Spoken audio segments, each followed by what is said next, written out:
We're holding today is the Thursday. We're holding the fifth reading in the portion of Yisrael. We're holding on chapter 19, verse number 7. Vayavi Moshe vayikra zikleam. And Moshe Rabbeinu came and he summoned the elders of the people. Vayasan lefneim, and he put before them as kol advarim me'ela, all these words. Shatziv Hashem, which God commanded him to say. Vayanu kol and the entire nation answered. Vayemru, and they said, Kol asher dibar Hashem, whatever God commanded, Nasa, we will do. Vayashav Moshe divrei el Hashem, and Moshe Rabbeinu returned the words of the people to God. Hashem Yom Barachas, the next day, which is the third day, we descended early in the morning. Moshe really have to bring back the word of the people to God. Rather, the text comes to teach us the way etiquette from Moshe did. He did not say, since he who sent me knows, I do not have to reply. God, so to say, asked the question. He showed respect, etiquette, that he replied. And God said to Moshe, I'm coming to you in a thick cloud, so that the people will hear when I speak to you. They also believe in Moshe Rabbeinu forever. And Moshe relayed the words of the people to God. Now she says, in the thickness of the cloud. What means b'cha? They'll believe in you. Not only you, but in the prophets that will come after you. Vayagid Moshe's divrei. And Moshe Rabbeinu, the following day, which was the fourth day of the month, Moshe Rabbeinu told Divram, Shuval Dovazeh, namely in response to the statement I have heard from the Jews that they want to hear directly from you. They maintain that there's no comparison between one who hears a message from the mouth of a messenger, the one who hears from the mouth of the king himself. They said, we want to hear our king. God said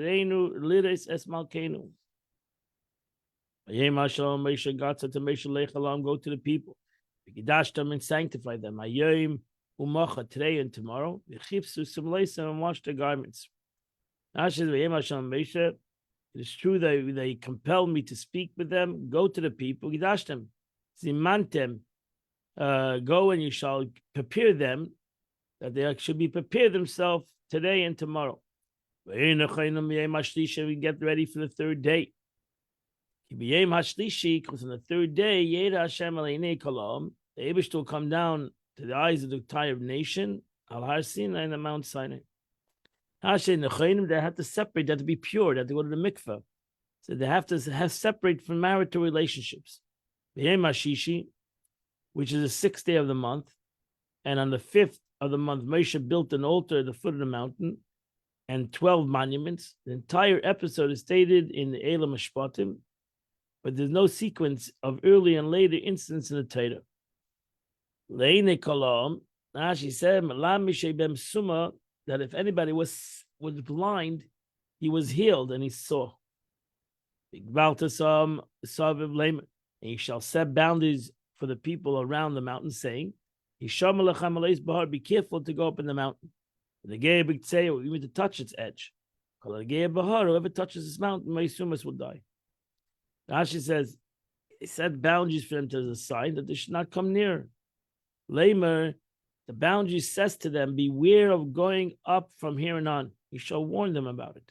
And the gay big tzeyo, even the edge of the mountain. You should not touch it. Yisaka, yada, because for he shall be stoned or cast down. In behema, whether it's an animal, in ish, whether it's a man, would not live. But in a ram's horn sound long, blast, yalla baha, they can ascend the mountain. Now she says, yada. What does that have to do over here? Stoning. But here we derive that those liable to death by stoning are first cast down. That's why he says he shall be thrown down. So what they do is that the person that's stoned in the Torah, first he's thrown off a high place. Yeder yushlach lamati, he's thrown down to the, even though really this law is not about over here. When the ram's horn sounds a long, drawn-out blast, this is a sign that the Shekhinah withdrawal and the end of the end of the giving of the end of the God's giving of the Torah. So therefore, the mountain was not holy as long as when God left the mountain is unholy. As soon as the Shekhinah withdraws, they're permitted to ascend. That's different. Mount Sinai, the Har HaMoriah today. Mount Sinai is not a holy mountain. Well, Har HaMoriah stays holy. Hayovel, this is the shofar of the ram. For in Arabia, they call a ram Yuvla. And this shofar was Isaac's ram, the ram of Abraham's sacrifice instead of Isaac. So this was a famous ram's horn. That's one of the reasons why we blow shofar in a ram's horn specifically. Remember the ram of Isaac. Moshe Rabbeinu came down from the mount, alarm to the people. He sanctified them, and they washed their garments. Now the teacher says that Moshe did not turn his own affairs. He went directly to the mountain, to the people. That's what he did. He was busy the whole time going back and forth. He came down to the people. He said, be prepared in 3 days. You have 3 days of preparation.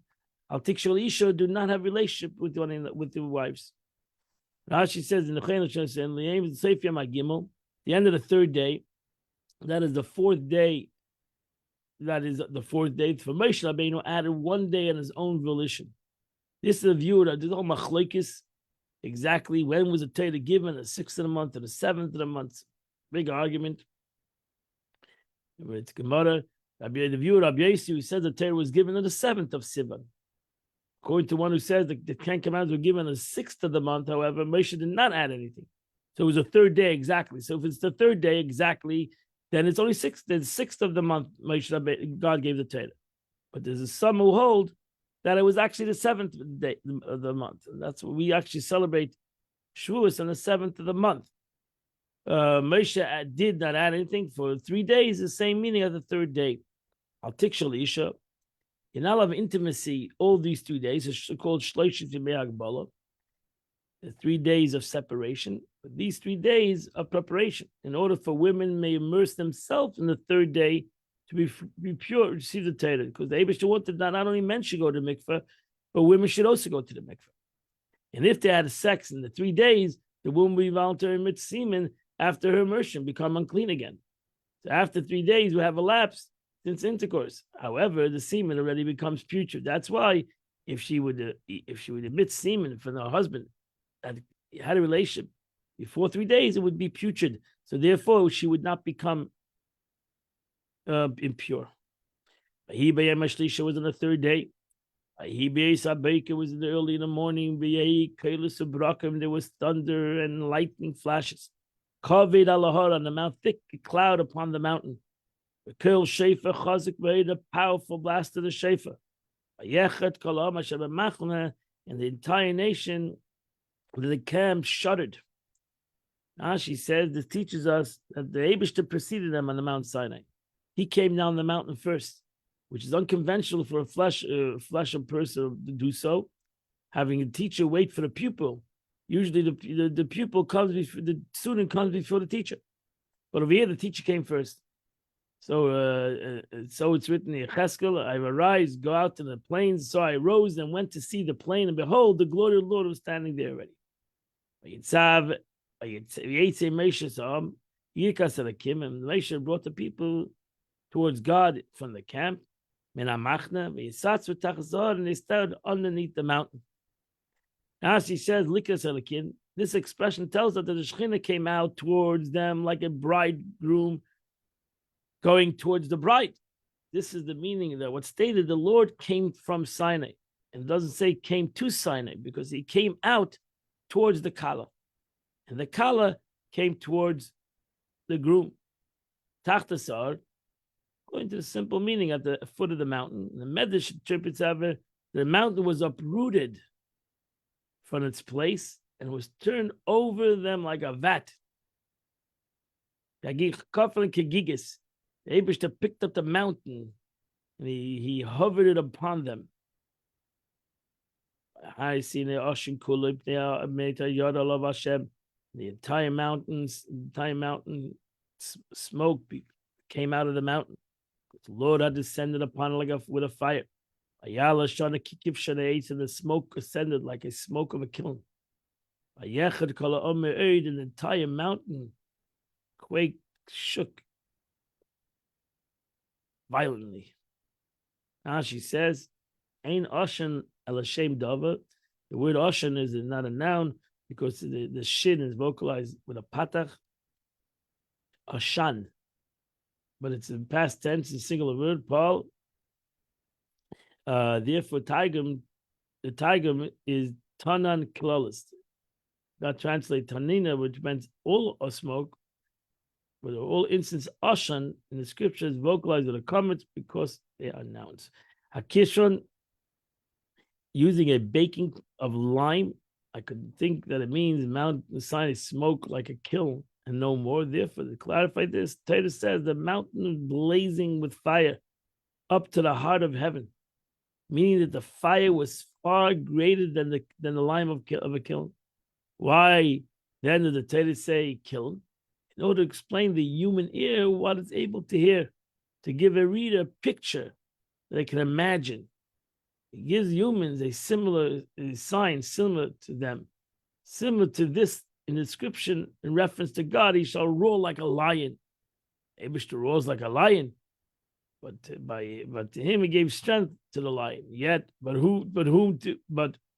Who but him gave strength to the lion? Yet the Torah compares him to a lion.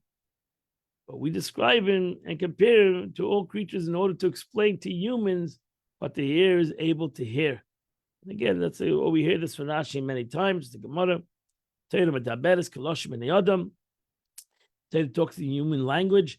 And lishkas oizen, so that we can all understand what he's talking about. So the Eibishter gives an example like a kiln. We all know what a kiln is. I don't think maybe this generation know what a kiln is, but throughout history, everybody knows what a kiln is. You couldn't survive without a kiln. I mean, all the pots and pans were made in a kiln. The sound of the shofar grew increasingly stronger. Moshe Daber. Moshe Rabbeinu would speak, and God would answer him with a voice. Now she says it's customary for mortals that the longer one blows long notes on a horn, the weaker and fainter its sound becomes.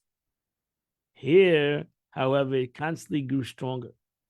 Now, why at the beginning was it this so a weak sound? In order to let their ears hear what they'd be able to hear, not shock them. So that's why the Eibishter started in a low voice. Slowly but surely became a very strong verse. Moshe Yedaber, Moshe would speak. When Moshe Rabbeinu would speak and make the Decalogue heard to Israel, for they heard from the mouth of God, only I am, and you shall not have any other gods, the first two commandments. The Holy One, blessed be He, would assist Moshe by giving him the strength so that his voice would be strong and audible. So that's the meaning, because the Yidden only heard the first two commandments. Because Parcha Nishmasim, as they passed out when they heard the first command, they all died. So therefore, Moshe Yedaber, how did the Jewish people hold the next 10 commandments? He had no microphone system. Moshe, the Eibishter made it in Moshe Rabbeinu's voice very, very loud. This means he would answer him concerning the voice, not with a voice. He'll answer him with fire.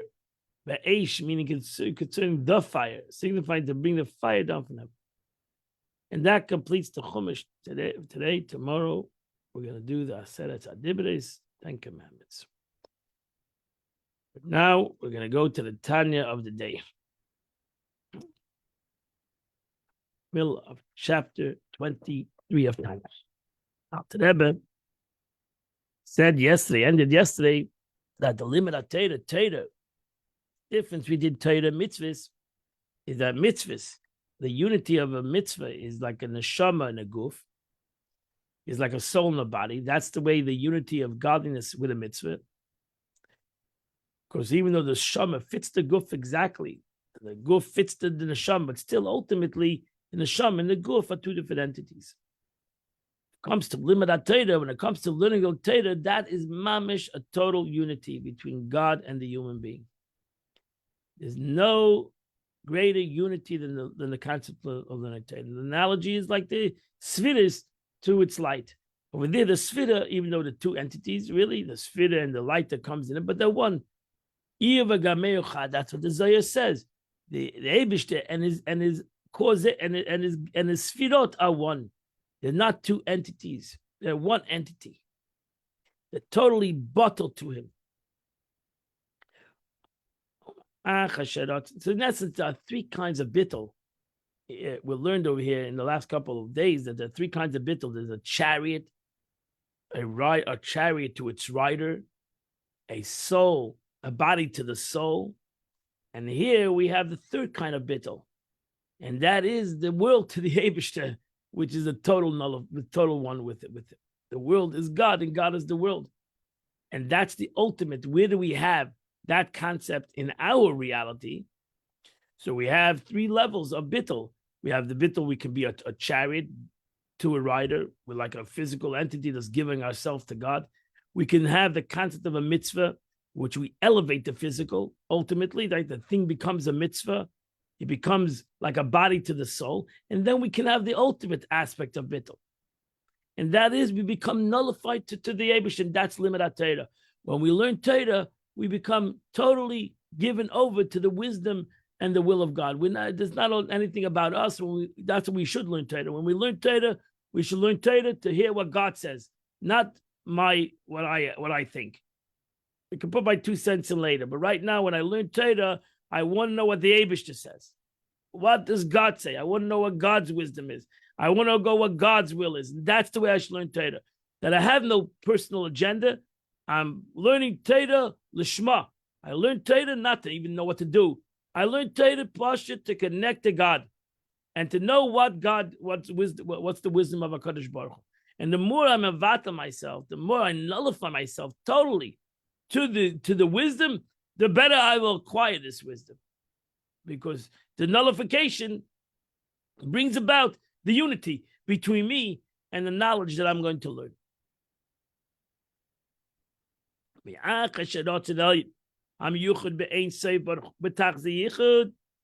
since the divine will, which is a perfect unity with God himself, right? God and the Alter Rebbe keeps on saying the Zohar, that the Eibishter, that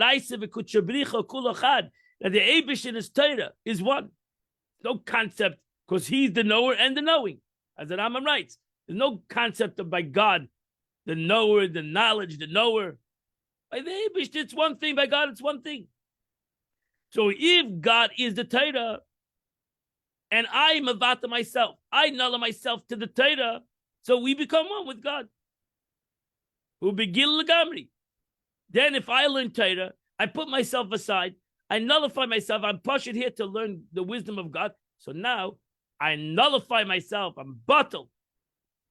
I become the knowledge of God. Upon him, and there's nothing hidden over here. Because it's not a concept of physicality. In a mitzvah, it's still in a physical thing. But over here, there's nothing physical. It's my mind. It's a thought. It's speech. It's totally spiritual in comparison to a mitzvah. Because there's nothing hidden. If I learn Torah, the Eibush doesn't hide anything. The Eibush does not hide anything. Everything is clear. I have to just nullify myself to that wisdom. And don't put my own 2 cents in at this present time when I'm learning. I can put my own 2 cents in later. But when I'm learning right now, and I'm saying the words of Torah, I should be mevatel. I should nullify myself to the Torah and put myself aside. That's why it says that you need to learn. Really, the way to learn is be'ema, be'yira, with respect, total awe of the knowledge. You're sitting down to learn the Torah of the Eibishter. So therefore, you have to have total nullification. Total bittul. Total humility. And then you become one with the knowledge. It's something that you nullify yourself to. That's how you become one with it. That brings unity. That, and ultimately, while the person occupies himself with the Torah, and there's nothing obscuring divine will at that time. For when one studies Torah, again, when one studies Torah and he studies it, not to be criticized and not to find fault, not to even know what to do.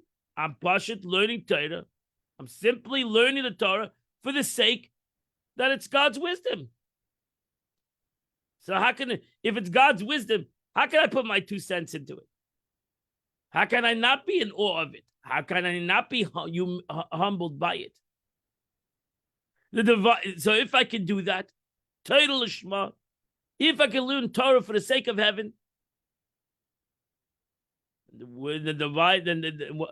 for one who studies Torah, the divine will and the wisdom contained in it comes fully expressed in one's soul.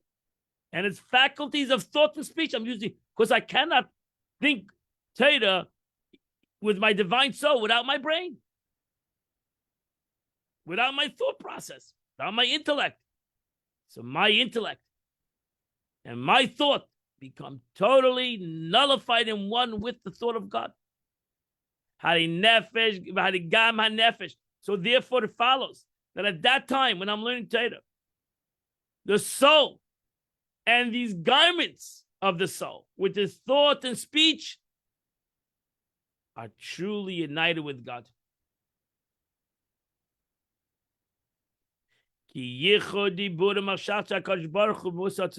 Like the thought of God is nullified to God, so to my thought is nullified to God's thought, which is nullified, which is one with God.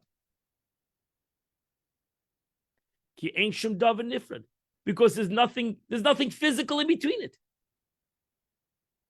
In a mitzvah, you have the physical, and the physical automatically is in between. The tefillin is physical. Comes from a cow. It's a physical entity. Automatically, how much I'm going to elevate this tefillin and now it became a holy entity, but it's still a physical entity.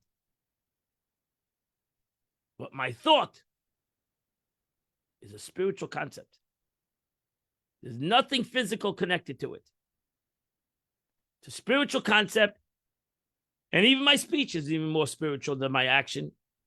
And therefore, that unity is no greater unity with spirituality, with godliness, than the concept of Pashut simply learning Torah and a standing Torah with my brain.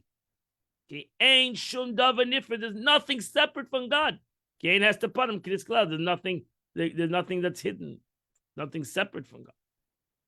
So only then can a created being perceive himself as a distinct entity, since there is no such concealment when one studies Torah. One attains thereby a pure, perfect unity with God, a unity comparable to God's speech and thought with himself prior to the revelation of speech and thought, but they're contained within himself. And again, that's why Talmud Torah Keneged Kulam. That's why the learning Torah is the greatest thing. Moreover, yesterday, the unity, meaning the unity of the divine soul and its faculties with God that is attained through Torah study is even more exalted and more powerful than the unity of God's infinite light with the upper spiritual worlds.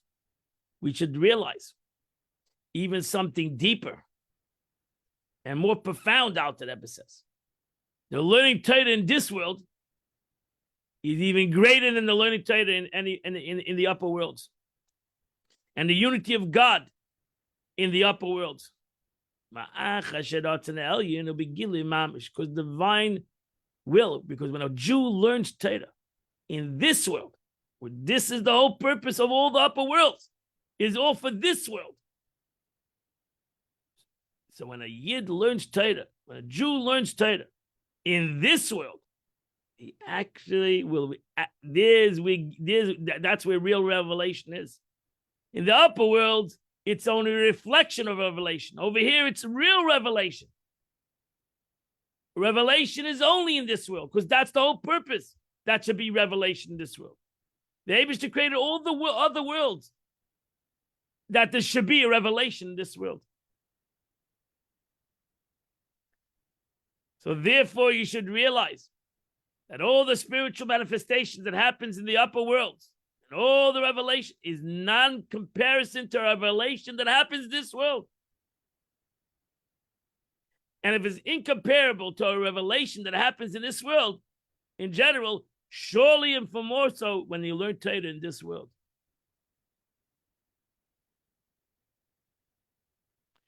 The greatest revelation happens in this world. Because the divine will is actually manifest in the soul in its garments that engage the Torah study, since it's identical to the Torah being studied. But this is the Torah. And the supernal worlds, where did they receive the vitality? From the Torah. They receive the life of the Torah. Which is the wisdom and the will of God. It says everything comes from wisdom. So God's wisdom is thus the source and the vitality of all the worlds. And where is the wisdom of God? In the Torah. Okay, so it comes out the Chachma, the wisdom, meaning the Torah transcends them all. It must be above all the worlds, since it's their source. The Torah is the source of all worlds. So by learning Torah here in this world, we bring the vitality. We not only reveal the Torah in this world, godliness in this, we reveal the vitality of all the worlds.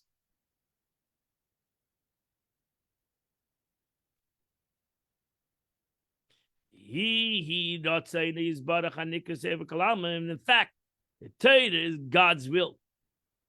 Is described as encompassing all the worlds. That means that ultimately in all the worlds, God cannot be revealed ultimately. In all the worlds, it's Sefer Kalam. It's the way God encompasses the world. But rather animates, illuminates them from a distance, from above. It's transcending and encompassing the worlds. But when a Jew learns Torah, it's revealed within him. But at this level, which transcends all the worlds, that is clothed and truly revealed in one's soul and his soul garments when I study Torah. When I study Torah L'Shma, I reveal the essence of God in this world. Something that all the other worlds cannot reveal. A simple Yid learning Torah reveals in this world.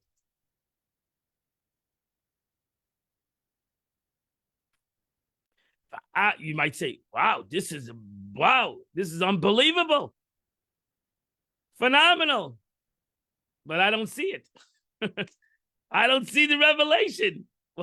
What is worth a revelation that I don't see? I'm learning Torah.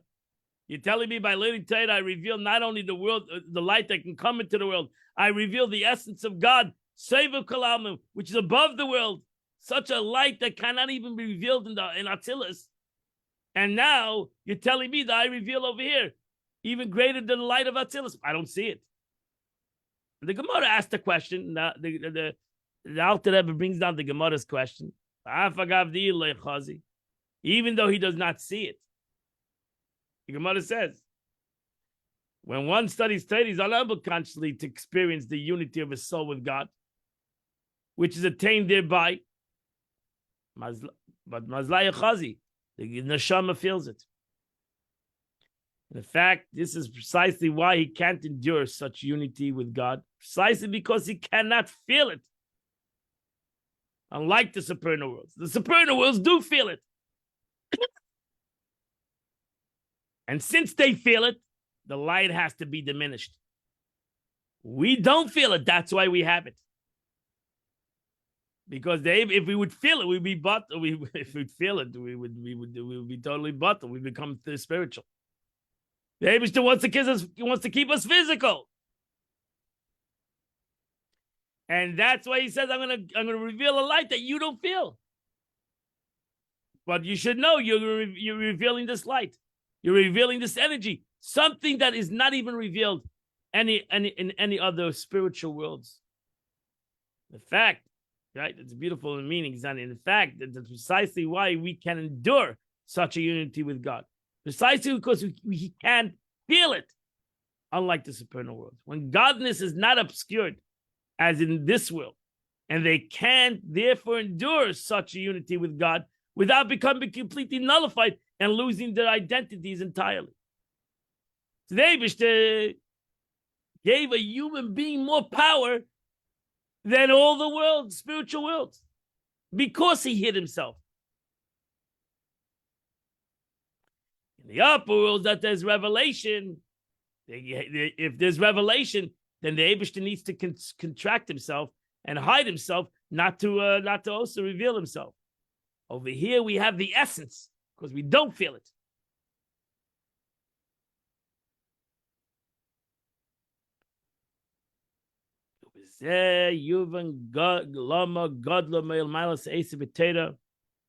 This discussion of the exalt unity with God attained through the Torah. You should know in general, tomorrow we're going to say the word Anochi. And the first word in the commandments, Anochi. The Gemara says Anochi means Ana Nafshi Ksavis Yavis. The Eibishter says Ana, I, Nafshi, my soul, my essence. Ksavis, I have written Yahavis, I have given to you. I've given you my essence. You have the essence in the Torah. And at the same moment, as we keep on saying, I said in the Chumash, Torah talks like a human being talks. And now she keeps on saying, Lishkas Oizid, that we should understand it. Torah, that's the essence of God, talks to like a 5-year-old child, that even a 5-year-old child can understand it. So what a 5-year-old child can understand in this world and what accomplish this world, all the upper worlds don't have.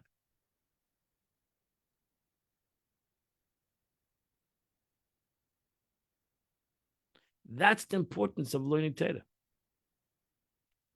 And even greater than the accomplished performance of mitzvahs. That's why you understand why limit Torah is more important than anything, or even mitzvahs. Explains why Torah study is so much loftier than all other commandments. I feel the tefillah, even prayer. Which affects the unity in the upper worlds, tefillah. Tefillah is yachid, kutshabich, shrinte. Tefillah is the concept of bringing worlds together. But what Torah can accomplish is not bringing worlds together. It's bringing God, revealing God in this world. Revealing the essence of God in this world. Not a revelation of God, the essence of God.